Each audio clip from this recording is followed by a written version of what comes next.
الدو والی الولی عشق فاطمہ مرتضی والی یا ابا الحسن مولا زمن سلطان سخن. اعوذ باللہ من الشیطان الرجیم. بسم اللہ الرحمن الرحیم. الغدیر چینل کے جانب سے رضا موسوی اور اسرار حسین شادر خدمت ہیں. جیسا کہ آپ کو معلوم ہے کہ آپ کے سوالات کو رضا موسوی لے کر آتا ہے اور بندہ ناچیز فقہ محمد وال محمد کے روشنی میں آپ کے سوالات کے جوابات دینے کی کوشش کرتا ہے. تو آج آپ کے بھیجے گئے سوالات کا سلسلہ شروع کرتے ہیں. جی بیٹا شروع کریں.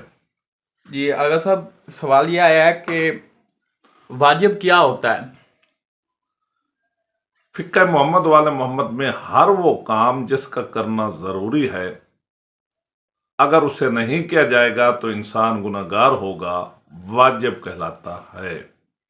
مثلا نماز، روزہ، حج، زکوٰۃ، خمس، جہاد وغیرہ وغیرہ، یہ تمام چیزیں فقہ محمد وال محمد میں واجب ہیں.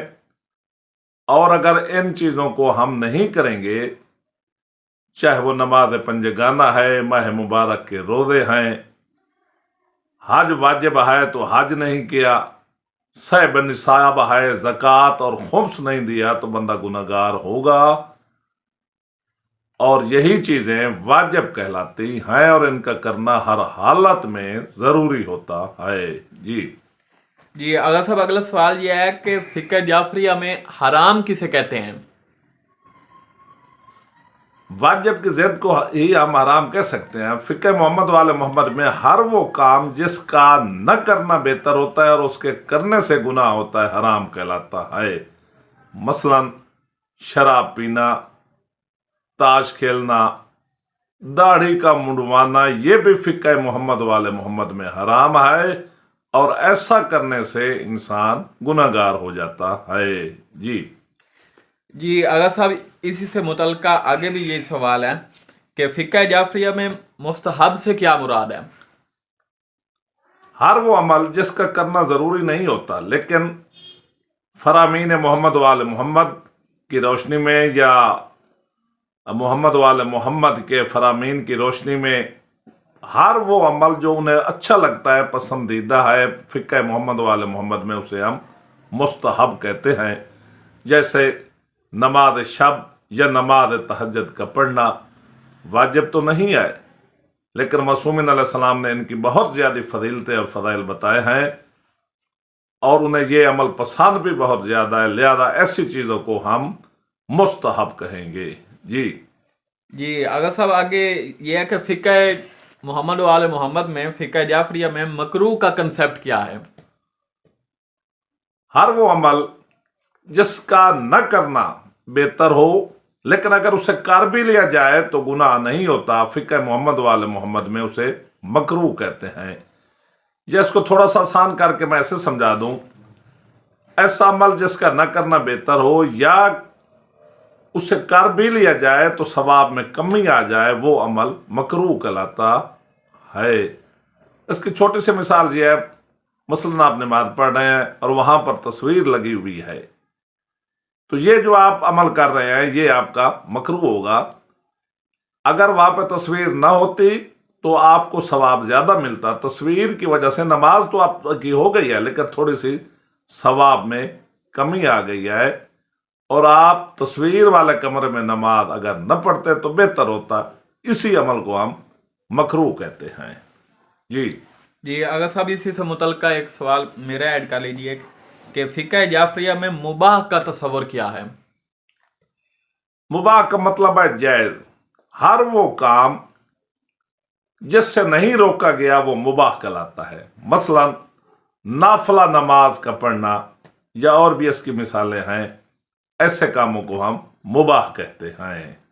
جی آغا صاحب، کچھ سوال عقیقہ کے متعلق بھی آئے ہیں، مومنین نے پوچھے ہیں، وہ میں آپ سے کرنا چاہوں گا. جی آغا صاحب، پہلا سوال یہ آیا ہے کہ کیا ہر پیدا ہونے والے کے لیے عقیقہ کرنا واجب ہے؟ عقیقہ کرنا ہر پیدا ہونے والے لڑکا یا لڑکی کے لیے واجب نہیں ہے بلکہ مستحب موقدہ ہے، یعنی عقیقہ کا کرنا محمد وال محمد کی نظروں میں بہت ہی پسندیدہ عمل ہے، اور ایسا کرنے سے بہت زیادہ ثواب بھی ملتا ہے، اور آنے والی آفات و بلاءات سے ہر پیدا ہونے والا لڑکا اور لڑکی بچ جاتا ہے۔ لیکن عقیقہ کا کرنا واجب نہیں ہے بلکہ مستحب موقدہ ہے۔ جی اگر صاحب پھر عقیقہ کب کرنا چاہیے؟ مستحب ہے کہ 7ویں دن عقیقہ ہو جائے۔ اگر 7ویں دن نہیں ہو سکتا تو ہر شخص اپنی زندگی میں بھی عقیقہ کر سکتا ہے، بلکہ اگر وہ اس دنیا فانی سے چلا گیا ہے اور اس کے لواحقین نے اس کے لیے عقیقہ کیا ہے تو اس سے ملنے والا ثواب مرنے والے کو بھی ارسال کیا جا سکتا ہے۔ جی اگر صاحب بھائی نے پوچھا ہے کہ میں بہت کنفیوز ہوں، عقیقہ کے لیے جانور کیسا ہو؟ بہت بہترین سوال ہے۔ عقیقہ کے لیے جو جانور ہے اس پر وہ شرائط لاگو نہیں ہوتی جو کہ عموماً ہم قربانی کے لیے جانور لیتے ہیں۔ وہ ایک علیحدہ ٹاپک ہے، یہاں پر قربانی بھی مستحب ہے، اس پر بھی وہ شرائط نہیں لگتی جو واجب قربانی جو حج کے دوران کی جاتی ہے وہاں پر لاگو ہوتی ہیں۔ لیکن عقیقہ میں بھی وہ شرائط نہیں ہے، جس قسم کا بھی کوئی جانور ہو، بھیڑ ہو، بکری ہو، بکرا ہو، گائے، بھینس، ایون اونٹ ہو جائے، جو بھی ذبح کیا جائے گا ایسا ہر قسم کا جانور درست ہے، اس کو ذبح کر کے کم از کم 10 لوگ یا زیادہ جتنے بھی ہو جائے ان کو کھانا کھلانا یہ مستحب عمل ہے۔ اگر صاحب آگے یہ سوال ہے کہ کیا عقیقہ کا گوشت غربا میں تقسیم کرنا ضروری ہے؟ عقیقہ کے گوشت کو غربا میں تقسیم کرنا ضروری نہیں ہے، بلکہ آپ رشتہ داروں کو بلا کر گھر میں کھانا وغیرہ پکا کر ان کو کھلا سکتے ہیں، تو اس سے آپ کو عقیقہ کا ثواب مل جائے گا۔ جی اگر صاحب مصروفیت کے اس دور میں کہ بھائی اس کا الٹرنیٹ پوچھنا چاہ رہے ہیں کہ وہ کہہ رہے ہیں کہ اگر عقیقہ والی رقم غربا میں تقسیم کر دی جائے تو کیا عقیقہ کا ثواب مل جائے گا؟ عقیقہ صرف اور صرف اس وقت ہوگا جب جانور ذبح کیا جائے گا اور کھانا پکا کر لوگوں کو کھلایا جائے گا۔ اس کی رقم تقسیم کرنے سے عقیقہ کا مقصد حاصل نہیں ہوگا۔ جی اگر صاحب ایک اسٹوڈنٹ کا سوال آیا ہے کہ ہمارے علاقہ میں یہ بات مشہور ہے کہ عقیقہ کا گوشت پیدا ہونے والے لڑکا یا لڑکی کے والدہ اور والد کو نہیں کھانا چاہیے، یہ بات درست ہے؟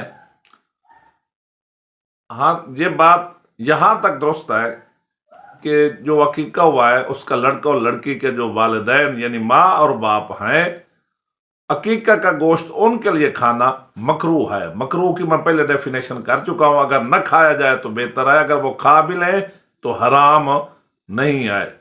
البتہ جن کا عقیقہ کیا گیا ہر اس لڑکا یا لڑکی کے بہن بھائی یا دوسرے رشتہ دار اس گوشت کو کھا سکتے ہیں، وہ مکروہ بھی نہیں ہے۔ جی اگر صاحب آگے کچھ عدت کے متعلقہ سوالات آئے ہیں۔